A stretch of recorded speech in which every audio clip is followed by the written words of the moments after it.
thought I saw something. Did I lose you guys again? What? Someone. What's going on? What are you guys looking at? Abaddon eyes. That's what we call it. Everybody feels like they saw something out of the corner of their eyes or just felt like they were being watched. Happens to all of us. Just our imagination's messing with us. Abaddon eyes. You coming?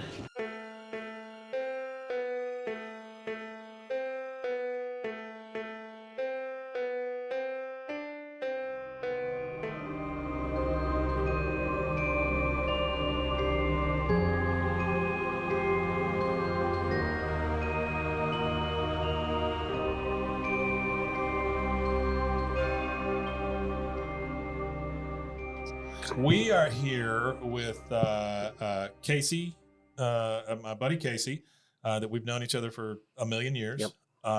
Caitlin, Josh from BooBaes, who will be executive producers on this project, whether they like it or not.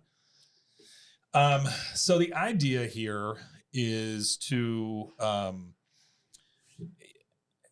so the Hell House movies, Hell House LLC movies, there's now 4, right?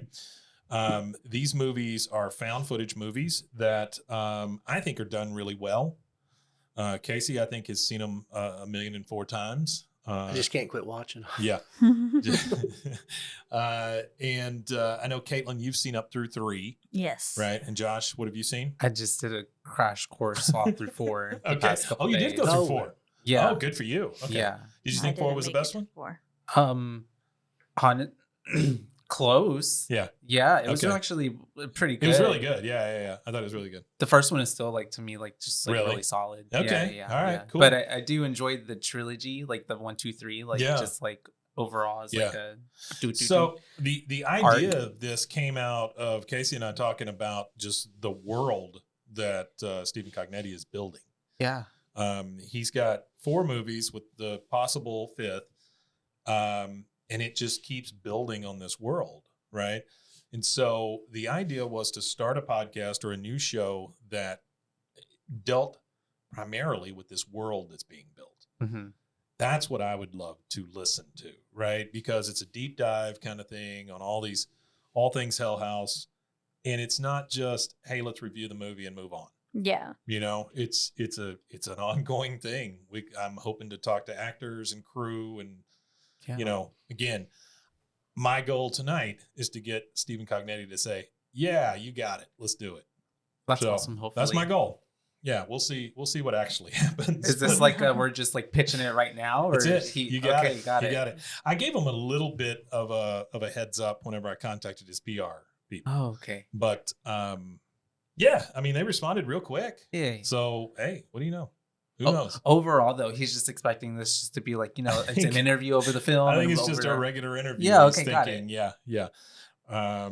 But hey, whatever. I think it's gonna be fun.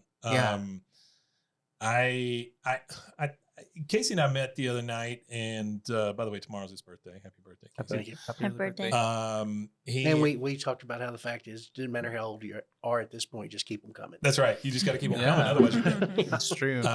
And so otherwise you'll wake up at the Abaddon Hotel. That's right. We just talked about, the world and all the characters and all the stuff, and I think we've got some unanswered questions that hopefully throughout this podcast you could answer or get close to, or at least get other people's perspective on it. Yeah.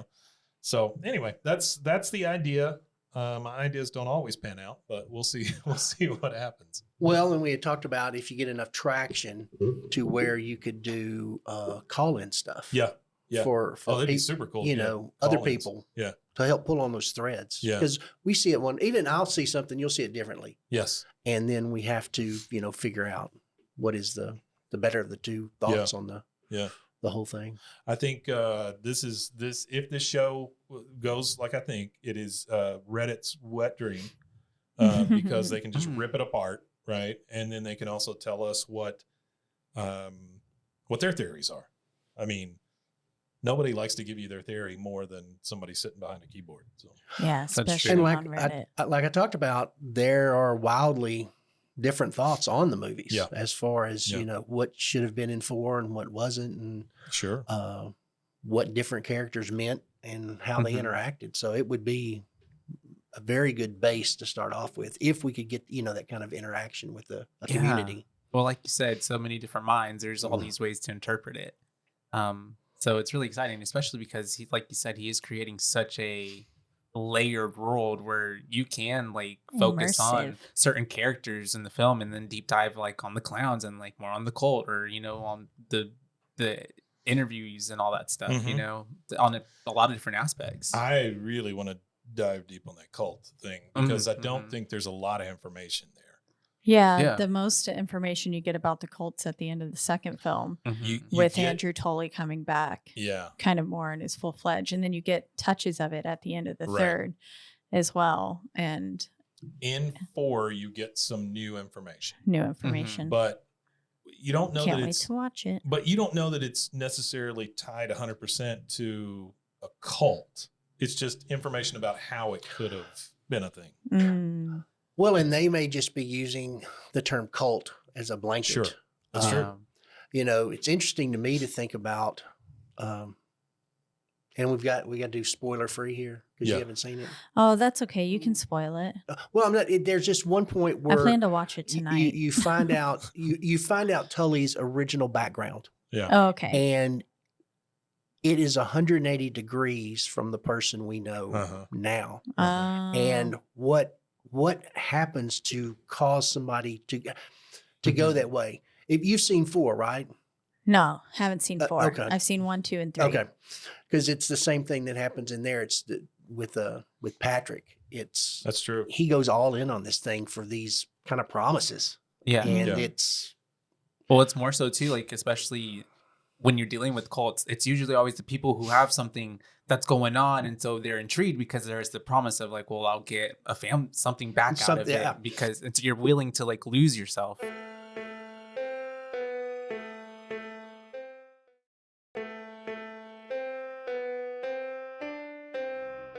All right, Stephen, we got you.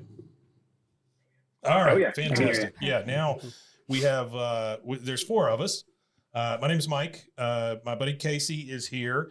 And then I've got the 2 hosts from a podcast called BooBaes. They are a horror movie review podcast. So, number one, we appreciate you taking the time. And I was... Yeah, and thanks also for, I know we had to switch nights and everything. I appreciate you guys being Not flexible. a big deal. We work 24 hours a day, so no big deal. So I don't know if they filled you in on why I originally reached out, but no, I did not get that. Okay, yeah, not a big deal. So I'm going to give you my idea here, and then you give me a true reaction. Let me know what you think about this. So we are a podcast network. We have 150 plus shows on the network. We've got true crime, we've got horror, we've got, anything and everything, right? I want to start because Casey and I have been so engulfed in your movies and just biting at we thought it came out on the 24th of October. We were sadly disappointed, had to wait another 6 days. Yeah. So, but we really enjoy them, number one. And this is not to, butter you up or anything. I just think they're good movies. And I think you did with what you had the best you could possibly do. And they're just good movies, good, scary movies. So, thanks for saying that. What I would like to do is I want to start a show based on the world building that's taking place inside these movies. So a kind of a different concept here where we talk about the characters, we talk about the locations, we talk about theories of what could be going on or what went on with Tully and all the other characters. And basically this call is to get you to say yes to us making that sort of show. And I don't necessarily expect you to answer right this second, but I'd love to interview you in a normal way and then ask you at the end of this and see if you're comfortable with us exchanging some information and moving forward on this project. Sure. Yeah, no, I'd love to hear what you have to say. Fantastic. So I'm going to introduce you to... And also just time restraints. Anyway, I do have to go at what is 7 p.m. my time. Yeah, you guys it'd be 6 o'clock. Yeah, no problem. Oh, 6 o'clock. Yeah, 6 o'clock. Yeah, but anyways, please go ahead. So I'm going to introduce you to Caitlin. Caitlin is one of the hosts from the podcast BooBaes, and thought that she could ask the first question.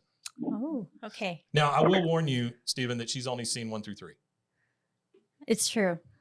Oh, you haven't seen the fourth one yet? No. Okay, because actually the fourth one is like so true crime-esque in like how it's how it's presented. It's more like it's really like a doc. What I want to do is like make it like a doc that you would see on like a Netflix like true crime doc, like almost like a Murdoch documentary, but with ghosts, obviously, and not a crazy Absolutely, dude. But absolutely. But anyways, I'm sorry. Go ahead. And before she asks, I'm sorry, I got a big mouth, but I was telling her earlier that basically the fourth one is 2 movies in one, and I thought you did a pretty good job of putting the other movie inside the movie. So I really enjoyed that part. Cool. All right.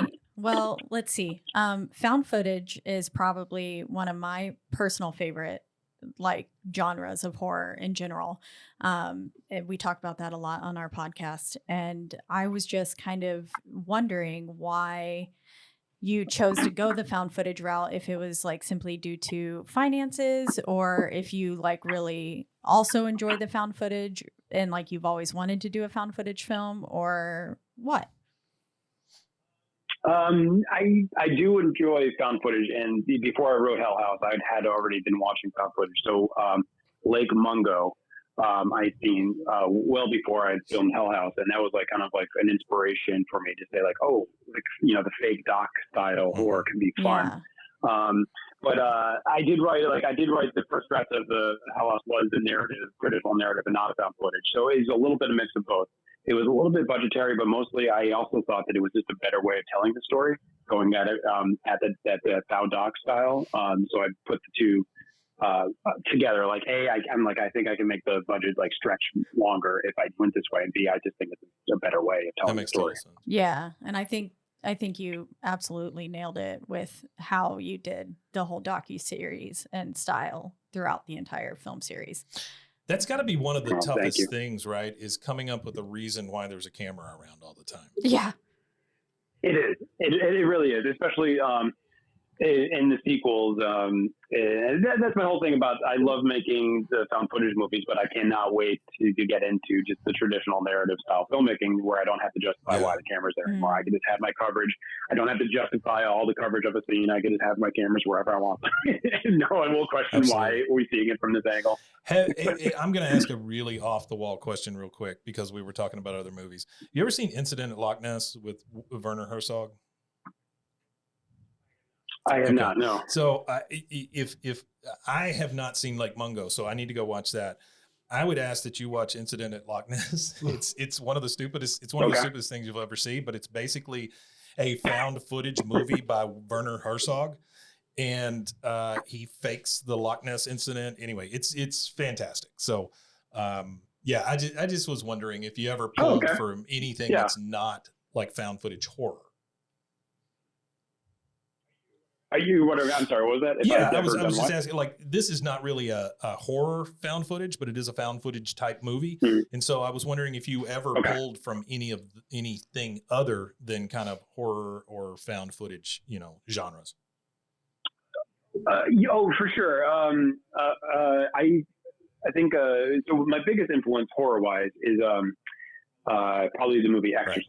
Right. So that's in the horror world, and that's where. But in terms of when I was writing story and fleshing out the whole series, I got to be honest, something that's not horror related at all, but something that was a huge influence on me because I was obsessed with it in the early 2000s was the show Lost. Oh, yeah. And what I loved about Lost is that when you watch it, you looked for Easter eggs and you looked for little things character says that had super meaning that you didn't know until you would when the episode was over, you would Google and try to find out why people are named certain ways and mythologies and see how they crept in subtly into things. Now, what I try to do in Hell House is do that obviously on a much smaller scale, obviously. But I did putting Easter eggs and plot lines that, they wouldn't make sense when you saw it, but would have payoffs later. and kind of cross timelines as well too. And I just always thought that it was like it's the type of story telling that I was just so engrossed in when Lost was out of the series. Yeah. Like it just waiting for that next episode to come out to find out, like, like, because I think they set up that mystery so Absolutely. fun. It was so interesting, and you wanted to dive in every week to see like where the mystery is going from there. So I did want to bring a little bit of mystery into from that, which is obviously like more thriller sci-fi, but bringing it like a small piece of like what they did there onto my very low budget horror film. How can I have the same thing, like build a mystery that people want to figure out, and will like look for little breadcrumbs and clues as they're watching to piece things together. That's fantastic.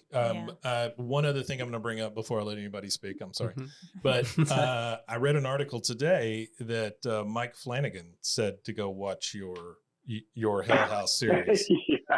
That's pretty. That was I mean that's. I was like, I told a friend, I'm like, I think I should probably just hang it up and quit, because it doesn't get better than that. Like it could only go downhill from there. It's just getting that. I mean, because Hill House and Bly and now Usher, and I always like his features too. Going back to Oculus, like Oculus was amazing. I remember that being like one of my, I think it was like a Netflix DVD rental for me, and I was just like, holy shit, this movie's awesome. I love Oculus. And so like he's just like the best. He's the master, and so to get that was we were all. That's really fantastic. Now the next thing is you'll get a hate tweet from Stephen King. But other than that, I know, exactly. Those are the two. But I've always told I love Stephen King. He's my favorite writer. It's the first horror novel I ever read. When I was like too young to read The Stand, I read The Stand, and it's still my favorite novel to this day. And so I always said like I always joked like I wonder if he's ever seen it. I wonder if he'll ever watch it and say something like obviously that never happened, but then the next best thing happened, which is Mike Flanagan mentioning it. So and I know Flanagan and King both have a relationship, obviously, when they with Dr. Sleep and everything, which that novel was amazing, and Flanagan's adaptation of it was amazing too. It's just an amazing compliment, for a guy who I'm sure you're thinking I'm just making these little, found footage, cheap films or whatever. Yeah. And here we go. Yeah. Now we're here. So that's exactly what I said. One of the actresses today, the lead in Origins, I was talking to just today, and I said the same thing. I said I'm just impressed. To me, I just love the fact that people on that level watch low budget indie horror as well, and it means a lot. I figure it's kind of like listening to indie music or whatever, right? I mean, you're looking for that next big thing. Right. Yeah, I guess why not? Yeah. I mean, give something a shot. Who knows how it came about? Maybe he was bored one night. It was the rest of us. It was a recommendation on Amazon. That's what it was. Yeah. He was buying some shoes and just came across it. That's how I not. But that's how most people came across. I was bored one night, and that's how I stumbled across the first Hell House LLC. By the way, they've already reviewed your first movie. What's that? Yeah, they loved it. By the way, they reviewed it back in April 22. Yeah. 2022. We reviewed. They did a great job. LLC, and it was great fun. Well, thank you so much for saying that. But I was just going to say that what we just talked about with Flanagan and what you just did is exactly how most people have found Hell House. They were just like scrolling through Amazon one night, and so it was never one of those things that was like overnight got a following, overnight got a lot of watches. It was gradual build for Hell House, where still years later in 22, someone comes across it and writes a review for it. So that was fun for Hell House, but it's a little different in Origins. Origins kind of got a big swell pretty quickly. But I think that's just because of our relationship with Shudder, and Shudder does a good job of getting movies out there and getting eyeballs on them. I think that one of the things that Caitlin told me before this, we were talking about your movies and stuff, and she said, the nice thing is like all three of the ones that she's seen, she said, and I think this is true for 4, you can watch them by themselves. You don't necessarily have to have watched 1 to watch 3.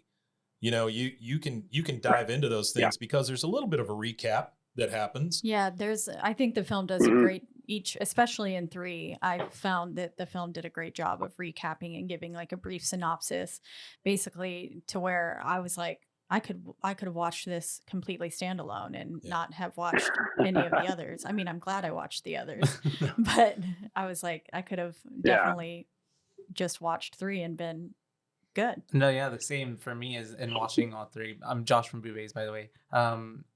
There's a nice like through line and thread throughout each one where you can always find yourself going back. Like you said, it's actually funny because you said that Lost is like one of your favorite shows and stuff, where I can see the inspiration in your work almost away because everything is so layered, and you come back and you're like, oh man, if I would have paid attention there, that's where that connects to that. So it's pretty fun to dive in. Yeah. No, they're great movies. My buddy Casey. Now, I want to warn you real quick before he asks you a question. I took him out. Was it last night? Night before last for his birthday, which is on Thursday. And so happy birthday, Casey. But thank you very much. We were coming up with questions to ask you, right? Because we wanted to ask about the world and things like that. And I said, well, have you watched them again? He goes, oh yeah, I watch them every night. They're just in the background, just playing the whole time. And so before he asks a question, I just want you to know how creepy he is that he's got Hell House playing in the background the entire time. Well, that's so funny. So Hell House is that's my Arrested Development. That's what I put on the background. So that's when I talk about and the Lost thing, it makes a lot of sense. Is I tell Mike, you and you were talking to everybody else about watching it once. You can't get it all in just one watching. The threads that are layered in there, and the way the people who do something in movie 1, how that in the background affected movie 1 or movie 4, and to know that when you talked about, maybe you've got ideas for future movies that. And I told Mike this, it's just kind of frustrating because that information's there, but it's not a book you can go pick up on the shelf right now. Yeah. We've got to wait for it. And it's interesting to pull those threads and look at those people and hear a name in one movie and you immediately know what they did in something else. And then you hear, we've got some people that haven't seen 4. It's okay, go full spoiler. Okay, that's fine. Okay. Like when you hear about Tully and what happened to his daughter, and that 180-degree swing from being a preacher to someone who is now willingly trying to open a portal to hell. What happened? What happened there before he got to the carnival to meet the other 2 guys? There was something that happened in his life that just totally threw it off track. And I know we have zero influence. I know we have zero influence on you whatsoever, but we want that movie where we get to know what happened to Tully and we get to meet these 2 guys. And is that picture? Well, the thing is, I do have written the scene where Tully meets these 2 guys. I wrote that a long time ago. So I wrote, and it's a really cool scene. And he's on the run and he hides out in the carnival and he meets these 2 guys that are running a stand, and he gets in with them and they're meeting and how there's something very cool that happens when they first meet. And I wrote that back in I think 2020, 2021.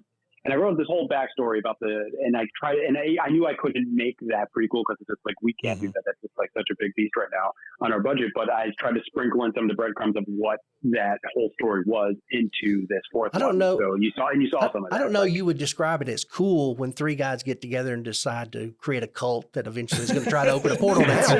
But to each their own. To each their own. It's very cool. Yeah, it's cool. That's cool. What the kids do now. So that leads me to one more question, and then I'm going to ask you my original question.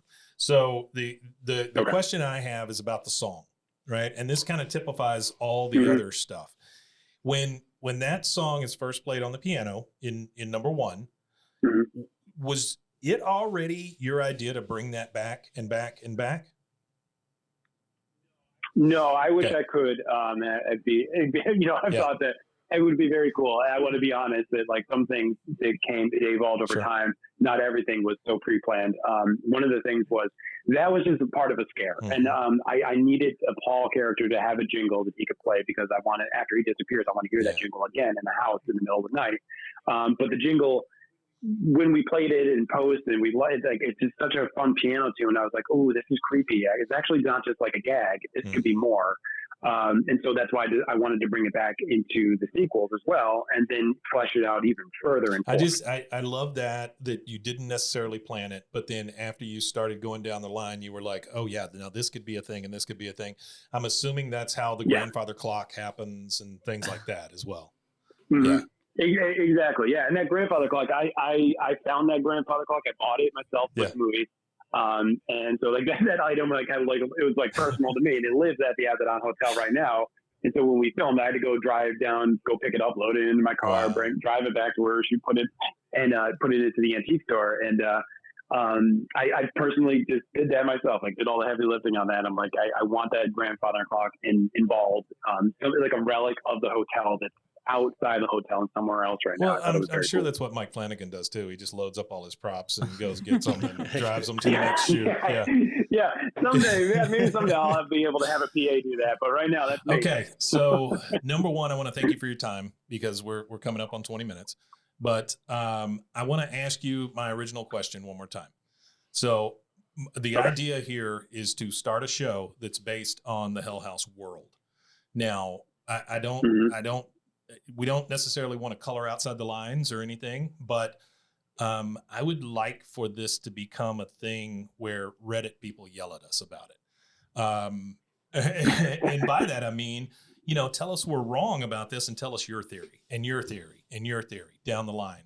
I would love to talk to some of the actors. I'd love to talk to crew. I'd love to talk to anybody that was part of this world and get their theories on what's going to happen next and what's going to happen next and maybe what happened in the past. And so that was my original question.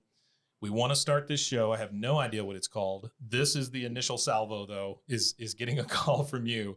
And I'm sorry if it seems like an ambush, but it's really not. I just want your blessing to do it. That's all I'm asking for. Yeah, I guess I think the way you just explained it sounded better to me. When you first said it, I thought you were going to make up story on your own. Yeah. So and that's it. Of course. Like any kind of podcast this discussing the mythology and history, I think it would be fun. And I know a lot of the actors would love to hear from people and just put their intake in, especially our newest cast too. Yeah. They're so involved and so energetic, and they're just having so much fun. The lead is the first one I reached out to today. So yeah, I've already sent her some stuff. Yeah, she's Bridget. That's she's so great, and her and Victoria, who plays Margaret, and Destiny, who plays Rebecca. They formed a friendship, and they've been doing a lot of things on their own, trying to like create the world of Margot and Netflix and stuff like that. And they've just been going above and beyond, and so they're invested into the story as well so much. It's been so they were just like great people to work with because they didn't just come on set and do their job and then leave. So you're telling me being more involved. You're telling me if I get one, it's like a 3-for-1. Yeah. Yeah, That's good. That's great. All right.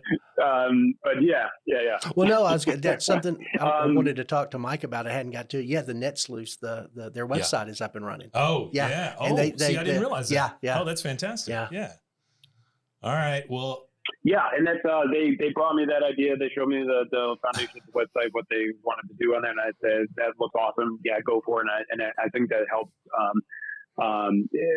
Build the world a little bit more, and the fans, I think, have been enjoying it. Just remember this time when actors were willing to help you spread the word about the movie, Right. Yeah. And that's when you know you have a good bunch, it's because, that's not always going to be that way. And it hasn't always been that way. So, but there's cast members that I keep in touch with all the time. There's cast members that, once, like a year, I might get a message from them or something like that. But everyone's busy here, so. But everyone I've worked with on all these films, they've all been wonderful. From what I understand, I mean, your shooting schedules are like 14, 15 days, and so I'm sure those bonds over wartime like that, come on pretty quickly. I mean, I'm sure that you guys are either friends or enemies pretty quickly on a shooting schedule like that. Actually, no enemies. That's great. There's not been any drama. It's been no enemies, and not even just with me or anybody, but like amongst any other people on set as well. everyone gets along, but just like Bridget, Destiny, and Victoria are friends. But I think the biggest friendship other than that has been Paul and Alex from the original. And Danny and Gore Abrams, they're very close. I think they're writing together. They're writing movies together. And so cool. They've remained close. And Adam Mack is a very he's a good friend of mine. I've known him for a while, so we talk all the time. But and then as well as Tony. Characters. Yeah, Paul is great. He's just funny. He was just like, he gave such an amazing audition. Yeah, he's very natural. Very natural. Yeah, he is very natural, and he fit that part so well. And I think one of the biggest reasons why people like the original so much, I think Paul plays it's the whole the gang of five together, but I think Paul plays the biggest reason on why that is. And I did watch one interview where you talked about The Exorcist, and I'm assuming you're talking about the girl in the room with Paul, right? That you made look like Linda Blair. Yeah. I mean, it's true. I mean, it's very true that I told the makeup artist, like, give me something like Linda Blair. But what I mean is like the satanic, demonic themes. Throughout that, like, is more so than specifying any specific ghost. It's more so just like the theme. Yeah. Well, they're wonderful movies, and I appreciate you taking the time and talking to us. I hope that at some point we can talk to you again. Maybe we get down the road with a few episodes and then give you a holler if that's just let me know. I'd be interested to see what's your idea, how it plays out, and so just keep in touch with me. Okay. I'm assuming you have my contact. We do. So just reach out, let me know, because I'd just be interested to see what you guys are doing. That's wonderful. So. Well, thank you so much. We'll try to make you proud. All right. Hey, guys, it's so nice to meet you. And thanks for the questions and thanks for the time. I appreciate it. Absolutely. Thank you very much. Thank you. Goodbye. All right, guys. Bye. Bye. Well, number one, that was a wonderful call. Yeah, that was really cool. He was very nice. He was very nice so guy. nice. Yeah. He told And us that he funny. would keep in touch with us later because he wants to see what we do. And I don't know about y'all, but he basically blessed the project. Yeah. Well, he originally thought we were going to kind of he thought we were going to make up our own create stuff. more stuff within the world. Yeah. That's not the intention at all. We just want to delve into that world and figure out. Maybe we can figure out some of the stuff. Maybe we find stuff that we missed. The biggest thing to me is the Tully story, right? Mm-hmm. I really want to know that backstory, but I also want to know what Easter eggs I've missed, right? Yeah. Because I bet there's a ton. After talking to him and listening to what he has to say about Easter eggs, especially with Lost, I need to go find all those things. So many, even ones that aren't like discussed heavily by a lot so of people. the first thing I talked to Casey about the other night was in 4, all the photos of the girls that are shown. Yeah. I bet there's something in the background of those photos, and we just didn't pay attention. Yeah. And then to look, really put the brightness up. See, now Caitlin's got an advantage because she's going to go watch it, and she'll be looking in the photos. She'll see all the shit. Yeah, that's right. I'm going to pause it. One of the letters on the table says, if you're reading this, it's too late. Oh, really? Oh, wow. See, this is Mr. Pause and look. I love stuff like that. Enhance. I love stuff like that. I do too. In any kind of thing, because you're enhancing everything in a deeper layer. It's not just like they just scribbled something, or like I love when stuff creates like fake newspapers. And like you were talking. Well, I was talking about the fake ads. I love fake ads. Yeah.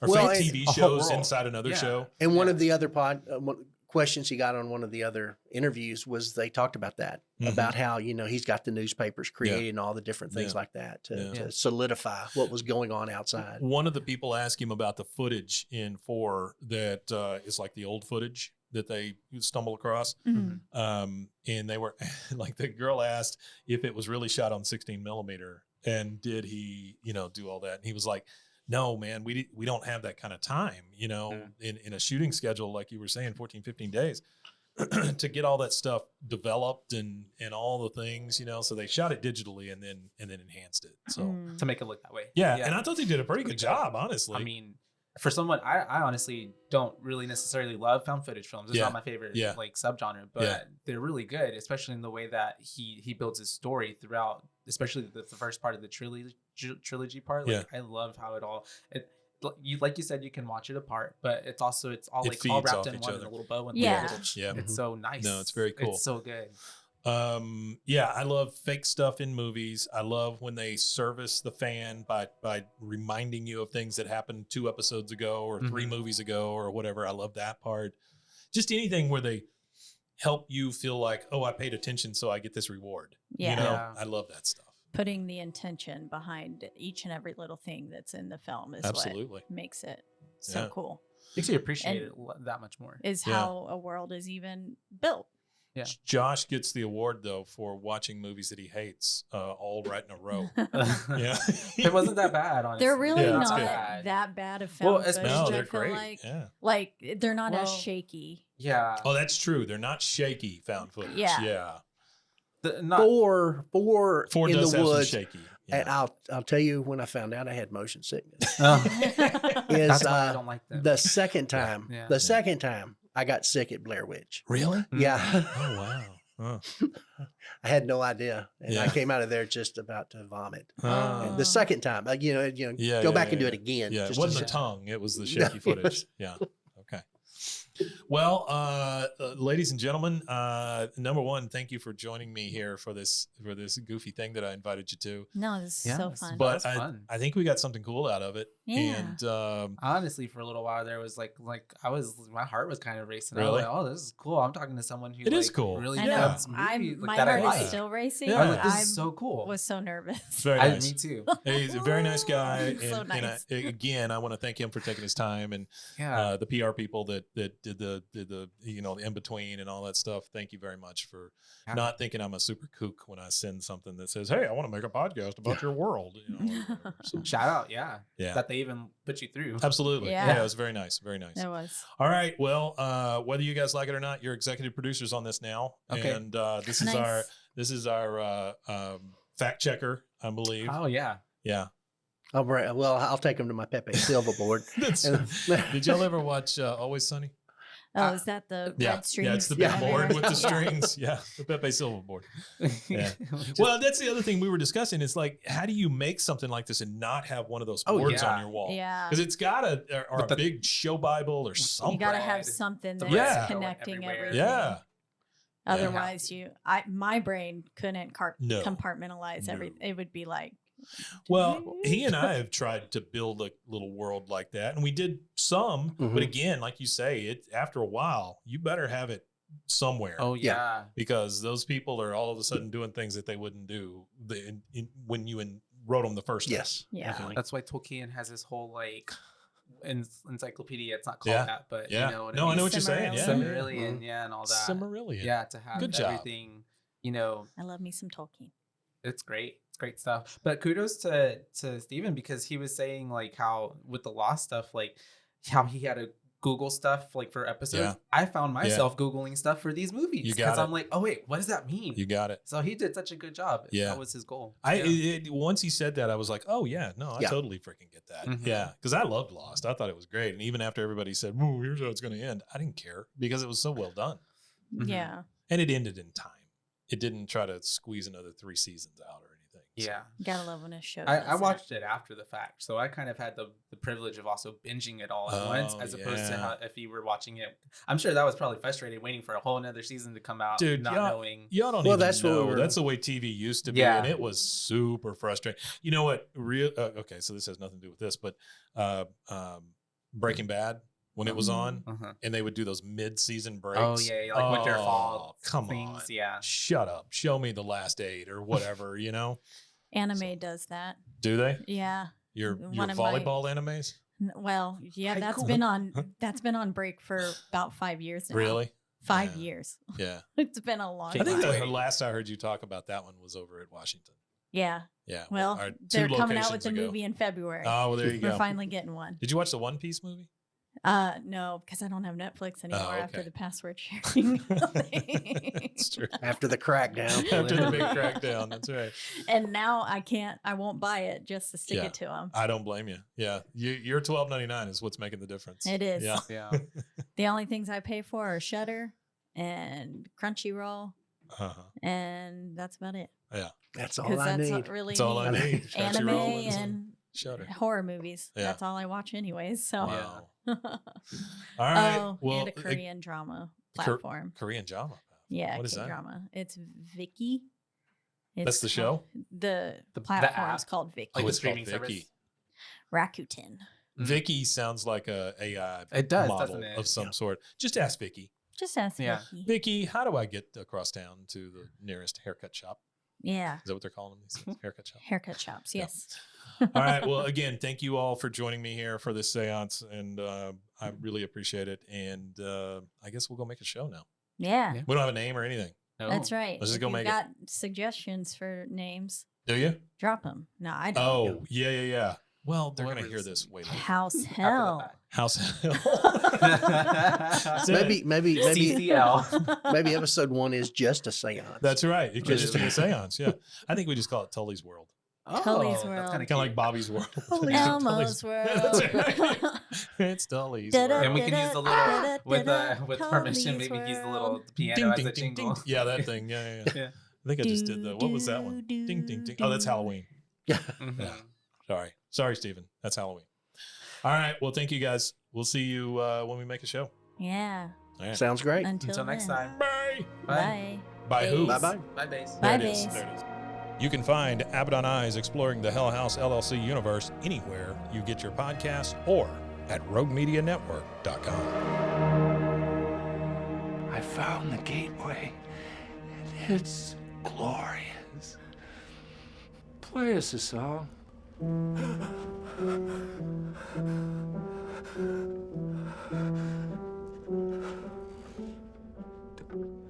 Diana? This has been a Rogue Media Network production.